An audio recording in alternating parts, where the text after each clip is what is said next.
Hi everyone, my name is Andrea. I just wanted to show what we did for homeschool today. My son is 9 years old and I've always homeschooled him. We used the good and the beautiful for language arts.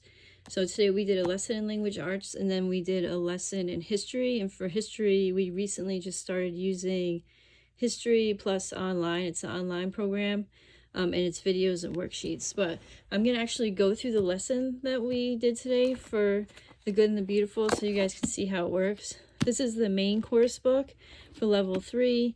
This is the answer key for the parent. It also comes with a spelling practice book, and then it comes with a set of books. This is the book that we're on right now. So today we did, this is just so you guys get an idea of like how the lessons are set up. So today we did lesson 44. And usually at the beginning of a lesson, they have you read a chapter from the book. So we did do it in order today. Not every day do we do it in order, but so we had to read, sorry, I'm trying to do this one-handed, chapter 12. At the beginning of each chapter, there's like a review of some words that and sounds that are going to be showing up in that chapter. Sometimes there's a vocabulary word at the bottom. In this case, it was the word intrigued. These challenge words, they have you like reviewing throughout this book. And then we read the chapter. So the way the chapters are set up, they're short. The student reads a page or a section. Parent teacher reads. Then he read that page. I read that page. And I think that was it. So you see they're pretty short.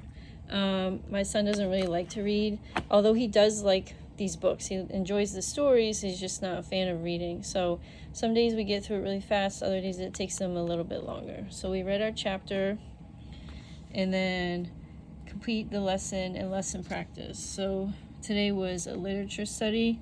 So they had me read this purple part to him, and he had to pick out, underline where they're using like extra description, and then they had you actually flip ahead and it was more reading. Today was a little bit different than how a normal lesson is set up. Usually it's not all this extra reading, but they've been doing like this literature practice or literature study.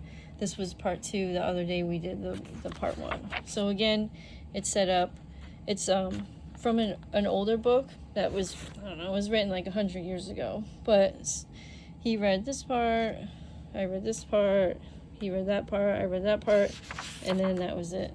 And then this is stuff that we've been reviewing, he's been working on. They call it the 1-1-1 rule, basically how to know when to double the consonant. So he did this section, and then as part of that, now the spelling book you use like every other lesson. So then you come over to the spelling book. I hope this is not confusing it. Now that I'm saying it out loud, I'm like, this might be confusing. There's usually a riddle. When you use the spelling book, it's just one page, front and back. So usually there's a riddle, the answer to the riddle's on the back, and it's more review of when to double the consonant when you're adding like a ed, or on the other section back here was adding ing. And then this, I read him a sentence, he has to write it out. He's supposed to, you know, this is working on handwriting, sentence structure, spelling. He does struggle with spelling, so this takes him a little bit longer. And then he checks his own sentence, you know, did he capitalize what he's supposed to, use a period. They also have them working on alphabetical order, so they gave him a list of words, he writes them in order. And then over here they're reviewing some sounds, the IR sound and the OA sound, and he has to plug them in to make words with those two sounds. So that's part of their spelling book, and like I said, they only use this like normally every other lesson, it seems like. So then back to here. So we completed the first page. We did all this reading, and then the final page, he's working with contractions. You know, they explain what they are. He's basically just copying them. This is something he learned recently, is commas and dates, which he already knew, but like they're, you know, formally teaching it. So he put those in, and then how to read a day is that's in the future. This date is in the past. And then they have you do writing, finish the sentence.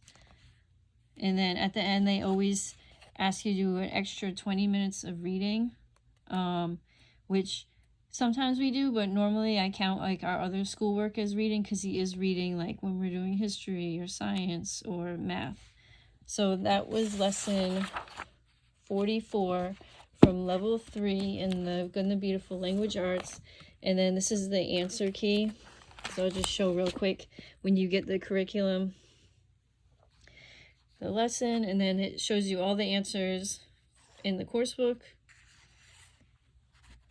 And then in the spelling practice book. So if there's something that you as a parent or guardian don't understand, or you just want to double check something, and that's it. So far, I mean, we've always used the Good and the Beautiful for math and language arts, and it's really worked for him. And that was what we did today, language arts, and then we did history, and that was it. Just a review for people that may be interested in the Good and Beautiful level 3, or just in general see how it's set up, and I guess that's it. Thank you.